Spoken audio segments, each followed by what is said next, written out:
হে everyone, আজকে আমি তোমাদেরকে হানাকো-সান সম্পর্কে বলবো। হানাকো-সান হলো একটি জাপানিজ স্কুল গার্লস স্পিরিট। স্কুলগুলোতে হানাকো-সানের অনেকগুলো স্টোরি পপুলার, তার মধ্যে একটি আমি আজকে তোমাদের সাথে শেয়ার করব। হানাকো-সান ছিল খুবই হাসি খুশি ও পড়ালেখায় অনেক ভালো একটি মেয়ে। একদিন ক্লাস শেষে বাসায় ফেরার সময় একটি ছেলে তাকে কিডন্যাপ করে তাদের স্কুলেই মেরে ফেলে।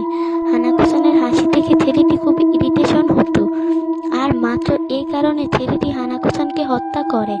কিন্তু যখন ছেলেটি বুঝতে পারে যে সে কত বড় একটি ভুল করে ফেলেছে, তখন সেই ছেলেটি হানাকো-সানের লাশটি তাদের স্কুলের রেস্টরুমে রেখে চলে যায়। কিন্তু তখনও হানাকো-সান মারা যায়নি। ছেলেটির করা আঘাতের কারণে অতিরিক্ত রক্তক্ষরণ আর অতিরিক্ত যন্ত্রণার কারণে হানাকো-সান মারা যায়। আর এরপর থেকে হানাকো-সান শুধু ওই স্কুলের রেস্টরুমেই নয়, প্রায় সব স্কুলগুলোর রেস্টরুমে হন্ট করতো।